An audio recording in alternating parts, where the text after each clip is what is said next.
What's good, everyone? Today we're here for my round 18 footy tips.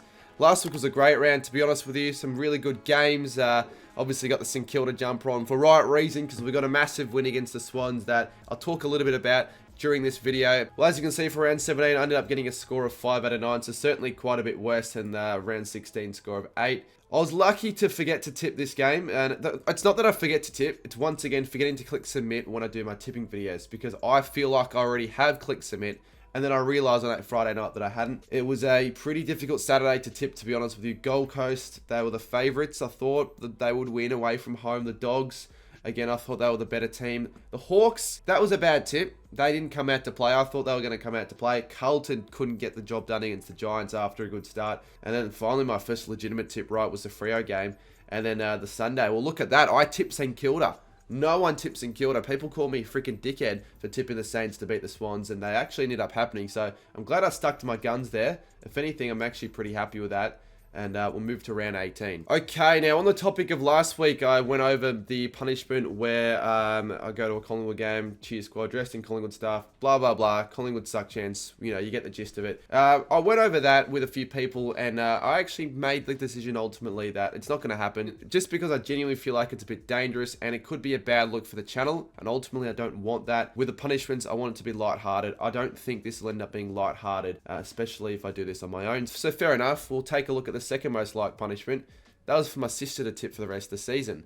And I'm that sort of person that likes to go through the loophole. So what I'll do is, I'll just ask my sister round 23 to do it, and technically that's the rest of the season. So for round 23, round 24, my sister will be doing the tips. She'll get on for a video, and you might be thinking that's a bit of a scummy way of going about it, but it's my channel, and I genuinely think that's fair enough. But speaking on the topic of big calls, last week only was required to get the 2, and I ended up getting 2 correct. Let's go through the 2 that I got right. The first one was for Jesse Hogan to kick 5 goals against Carlton. He ended up kicking 5. He was probably their best player. And then St Kilda v Sydney, I said that the Saints would have 5 or more goals than behinds. Honestly, just out of my ass, that one really was. And it ended up happening that we kicked 13 goals, 6.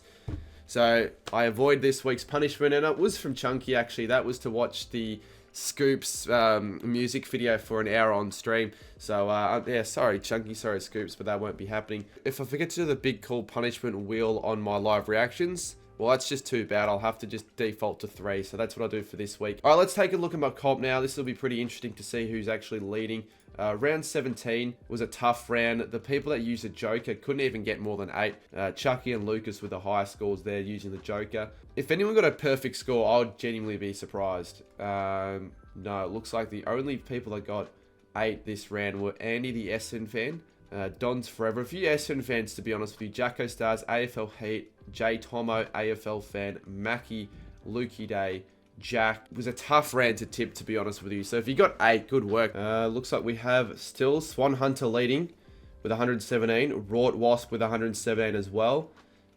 Basically the same people, honestly, in the top 10. Yusuf, Jakey H, Himash, Butsy. Do you know what? We've almost got 2,000 members right here. So 1,694. If you haven't joined yet, go on, hit the join button. Links in the description for the tipping comp. You can win a couple of prizes. And if you haven't yet subscribed as well, we got a few from the last video. Let's continue the subscribe account. So if you've been enjoying these videos, subscribe, join the tipping comp to be involved every week. And let's get straight into my tips for round 18. All right, the first game, we got Collingwood and Geelong. As you can see, the Collingwood scarf returns, and it's a bigger one. It's a bolder one. It'll be used more in the videos and all that. But yeah, this is a massive game, to be honest with you. Particularly, I feel like for the Pies, because a lot of Collingwood fans reckon this is one of those season-defining games. If they don't win, it could honestly almost be it for them this season in terms of finals, which I think is a bit of a stretch. Obviously, we know how much of a good side the Pies can be with their coach and all that, but currently things aren't going so great for them. Last week against the Bombers was one of their worst games I've watched for them for quite some time. In terms of pressure, at least, I think a stat was recorded where that might have been their worst pressure game under Craig McRae. Yeah, they're sitting 9th on the ladder with a pretty tough fixture to come, and injuries are starting to be a little bit of trouble now for the Pies as well. Quite a few outs heading into this game. We know Mycheck's out for the year, so they're having some issues. They're going to have a few problems up forward as well, I feel, because Elliott isn't playing. Cox, McCreary. And the issue now for Collingwood is that they're playing Geelong, who are a side who are back in some form after that Carlton game. They look like they might miss out on the 8 altogether.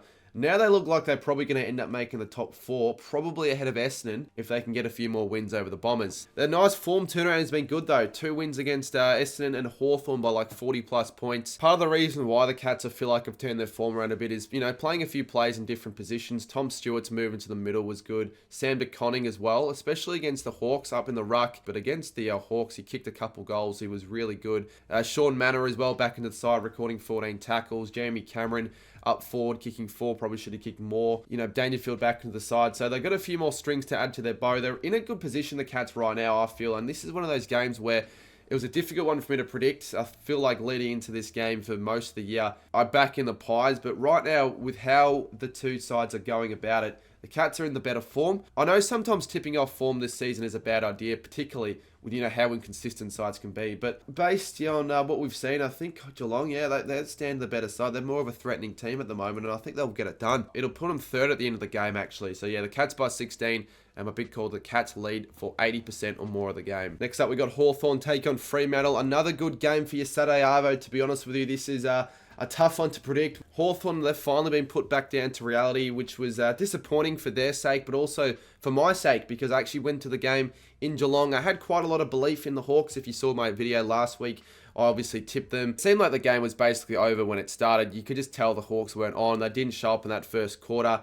And I'm glad I didn't end up vlogging the game like I said I would. And that probably would have been because I rocked up to the game at quarter time, because the V-Line servers on the day were terrible. So realistically, I had no reason heading to that game because I didn't support any of the clubs, and it was a shit show from the start. Disappointing for the Hawks with their delivery. They didn't get enough chances inside 50. The Cats kept cutting them off with their intercepts. And Mitch Lewis with his ACL is also a big story, which is disappointing after his return game. So hopefully for Hawthorn's sake, they can brush that game aside, because that was really disappointing. And their final chances are just about shot if they don't beat Freo here. They need to get quite a few wins on the board. They've got a decently easy fixture to remain, but their percentage is in some trouble. So this game, you'd want players like Sicily to be returning, because he was, dearly missed last week. Freo, we know they're in some really good form at the moment. They've got a few on the trot. Big win over the Tigers. A pretty expected win, to be fair. Tracy kicking 5 was good, and Brayshaw had a dominant game in the midfield. It's going to be a tough game, though, for the Dockers. It's at UTAS, and Hawthorn, they're good there. They've won their 2 games they've already played so far this season at UTAS, and some close games. And maybe I'm riding the Hawks a little bit too much here, but I just feel like they could find a way to pinch another result here at UTAS. With Freo's fixture to finish the year, they probably can afford to lose a couple of games and still finish top 4. And maybe they're due for one possibly away from home. I just feel like Hawthorn can do it again and just find a way to win. Probably the upset tip, but I'll say the Hawks at UTAS will win by 7 points, and I reckon they can come back from 3/4 time and win, is my big call. Alrighty, next up, also on the 1:45 PM time slot, Sydney and North Melbourne. Who knows? This could be a decent game as well. I mean, the Swans have now lost 2 games in a row. Can you believe it? Obviously, they're beatable now. And obviously, for Logan McDonald's sake, he could have won both games with shots in the dying minute. So he'd be kicking himself right now. Obviously, being at the game, it was obviously great to see the Swans lose as a Saints fan. But I thought they were just going to, run away with a big win after halftime. They got 5 late goals, and they really just flexed their muscles and showed their class. And the Saints didn't seem like they could keep up with their pressure. But yeah, something just happened in the second half. They kind of just fell off. They started losing the clearances, losing in the middle. They just weirdly enough stopped winning the footy, which was a bit of a shock for mine, to be honest with you. And North here could fancy themselves a possible chance for what would definitely be the upset of the year, but I'm not sure though if they're good enough for it. I mean, their last 5 weeks, it's been their best 5 weeks of the season so far for sure. They were awesome against the Suns. How good was Sheasel, McKercher, LDU in the midfield? They're going to be, stars in the future. They already are becoming stars.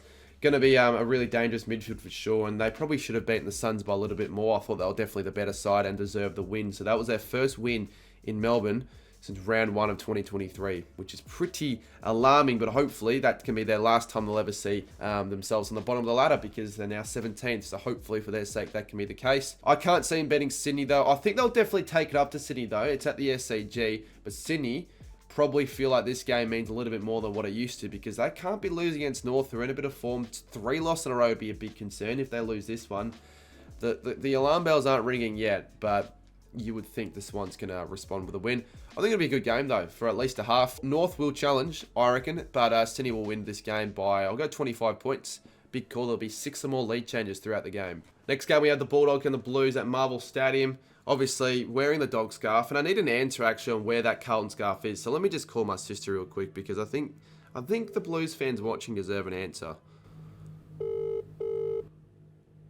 Well, I didn't get an answer, and it's been 3 tipping videos in a row where I haven't gotten it back. But in terms of actually predicting, obviously it doesn't matter too much. The dogs only have 7% of people actually backing them in, which is a little bit surprising, I feel, considering this game's played at Marvel, and I feel like for sure the dogs play their best footy at Marvel. But how disappointing were the dogs last week? I mean, it was a disappointing weekend for both sides, but the dogs especially, they got tore apart though, the dogs last week, and they lost the game in that first quarter. They didn't turn up against Port, which is quite a surprise, because I thought they were a decent Adelaide Oval side, but I guess that's proof that they aren't really.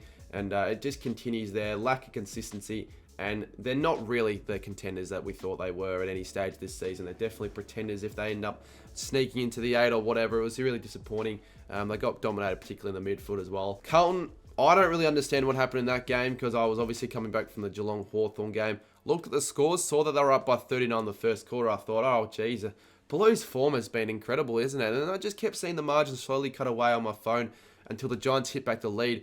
And then it was 36 points at 3-quarter time. Well, like, what the hell happened for 2 quarters? They were about as poor as I've ever been in those 2 quarters. They did make a change in that last quarter. I think they ended up scoring over 100, but they still lost. That late charge wasn't enough, and that they would be pretty disappointed with that loss. They're not 2020, 2019 Carlton where they can be happy with those efforts. Those would be some disappointing efforts for a side wanting to win the flag. So I think they will come back here, the Blues, and respond with a win, you would think. I mean, it'd probably be a good game. The Dogs, pretty decent at Marvel, and I think they'd want to respond for a pretty bad loss. But Carlton have the stronger lineup, and I think they'll want to bounce back as well. So I'm going to say the Blues win this game by 19 points with a big call that the Cripps has 35 or more touches and 1 or more goals. Next up, we have Adelaide taking on St Kilda on the Saturday night. This will be my final interstate trip of the year, well, at least for the Saints.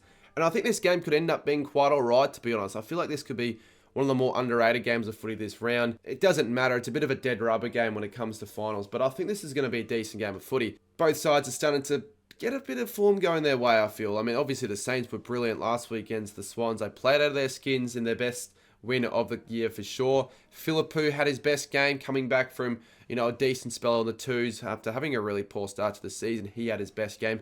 Henry was awesome in that second half. Wilkie, Marshall, Sinclair. Still, I could list the whole team, to be honest with you. And it was actually good to see the Saints score from the forward half for once, because it's been something that the Saints have been struggling to do pretty much all year.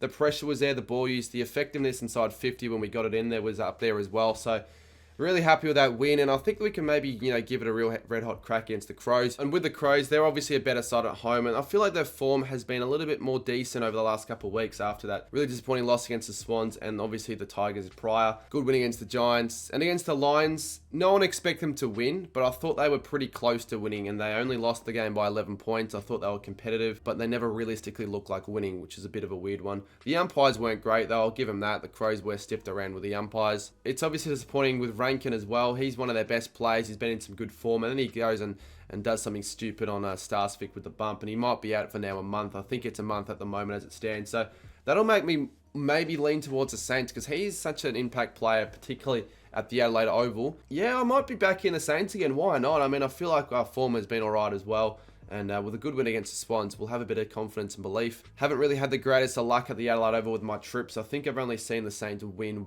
once there in 4 or 5 games. So hopefully I can see us win another game. And the Saints will win this game, another close one. I'm going to say by 8 points. With a big call that Higgins and Butler combined for 6 or more goals. Alrighty, Melbourne Essendon as well on the Saturday night. A game that could be decent, could be crap. But I mean, it seems like a lot of people here are writing off the Ds completely with the tips. And the odds as well. The Bombers are $1.50 despite being the away team. Obviously, Essendon themselves, they were extremely impressive in their win over Collingwood after quarter time particularly. They were the stronger side, the way they moved the ball. They were too quick for Collingwood. Zach Merritt had an unbelievable game as captain. Who else was good? I mean, Caldwell had a good game. Shield back in the midfield was strong. It was a very important win for Essendon. I thought it was their best win of the season. And I feel like a win like that against Collingwood probably helps legitimise them as a side that can actually be maybe a threat this year. That could be, worthy of a top 4 team. Can Melbourne win this game? I think they definitely can. It's a big game for them as well, because it's, their finals chance on the line as well. The 10th on the ladder. They win this, and I think they go into the 8. No Gawn for the next few weeks is going to make the tougher though. I think in the midfield, the battle, I think Essendon is certainly the better, stronger side when it comes to that. They picked up a pretty decent win against the Eagles last week, which was just a requirement for them. I feel like most of the damage though was done in the first, and they dropped off a little bit. But their youngsters really stepped up in their win. I thought Windsor, Van Rooyen could have kicked more than 4 or 5 goals. So it's going to be a tougher task against the Bombers, so they're going to have to do that again to have any chance of winning this game against a decent side who have been playing finals footy over the last few years. But no, I will back in the Bombers actually, because they might struggle with this game, but I think you really should be having the confidence in them. They're hopefully mature side now, so I'm going to say the Bombers win this game. I'll say 21 points will be the margin. And the big call for mine will be that the Bombers will have a 6-goal or more quarter. Gold Coast, Port Adelaide on the Sunday. You would think this would be the best game on the Sunday, given the other couple games we'll be talking about a little bit later on. I'm really disappointed with Gold Coast efforts against the Roos on the weekend, and once again, can't get it done away. I was watching bits and pieces, and I just want to see Gold Coast have a year where they do make finals, and it'd probably release the shackles of their inability to win away. And now, because they haven't been able to do that yet, and they're 0-8, I think, away, like I said in the video last week, they probably won't get one for the rest of the year. There's such a bipolar side. They'd be first on the ladder if they played at home. They'd be bottom of the ladder if they played away. And, it's weird because I don't think I can take them seriously now. I don't think we have been able to take Gold Coast seriously ever, but when you can't win with finals on the line against the side at bottom of the ladder, I don't care if North were in good form or whatever. It's pretty embarrassing. Port have found form once again, to be fair. They're 6th on the ladder. They're probably now looking like they're going to be making finals. Massive win over the Dogs, to be honest with you. They were really strong. The win was set up in that first quarter with massive quarters with Rosie and Butters. I think they had like 17 each. Now they got a good chance here of being the first side to win against the Suns at their home ground. They really could do it. They've been historically a really good side against Gold Coast as well. I haven't lost against the Suns since 2011. They've never lost there either in Gold Coast to power, but I just feel like this year's form trend's crazy enough for me to just continue the Suns to back them in the trend. And I'm going to say they'll win the game in a thriller by 3 points. This will be a really interesting game of footy to watch. And from a big call, I'll say the scores combined for less than 145. Alrighty, next up we got Richmond and GWS at the MCG. Richmond might have a chance here. You know, they're back at home, and these are those sort of weird games back at home that they could win. They could just steal. So who knows with this one? But, with their current form at the moment, I can't really see it happening. I can only really see them beating West Coast right now. And it's the first time as well they do sit 18th on the table. So potentially that could give them motivation to want to get another win. I thought they were okay against the Dockers for bits and pieces. Nankervis is really good. Bolton kicked 4. Taranto was pretty good as well, but they still lost by 50 points, so what really can you say? And the Giants as well, I'll give them credit, they were back to their best. It looked like they were staring down the battle at a really heavy defeat at quarter time, but that second and third quarters, they were just incredible. I think they kicked like 13 of 15 goals at one stage. They were awesome. Hogan kicked 5 goals. I predicted that to happen as well. Brent Daniels had quite an underrated performance as well. Surely Giants can string together another win in a row. If they can beat the Blues, you would think they can beat the Tigers here. I know it's at the G, but the Giants can beat, the Tigers at the G. I think that's pretty obvious. I'm going to say the Giants should win this game, and I'm going to say they win it by 42 points with my big call that the Tigers score under 60 points. And for the last game of the round, we have West Coast and Brisbane. For the first time in history that West Coast will be hosting the Lions at Optus Stadium. However, with West Coast form and a downward spiral, you wouldn't think that this would make a difference, and I wouldn't expect them to be grabbing a win. It does look like Adam Simpson might be almost on the out at the moment. I mean, last week was a pretty disappointing effort against the Ds. It didn't look like he got much out of the players. Allen was good. He kicked 4. After quarter time, at least they were a little bit more competitive, but ultimately they just had another poor performance. They got nothing out of it. Yeah, Simpson could honestly be out the door very soon if this continues, which it probably seems like it will. Obviously for Brisbane, they've been really good the last month of footy. 5 wins in a row now, that is, against the Crows. It wasn't overly convincing, but the Crows are actually alright, and it doesn't really matter as long as they get the 4 points. The Crows almost pinched it late. The Lions, still obviously were the stronger side.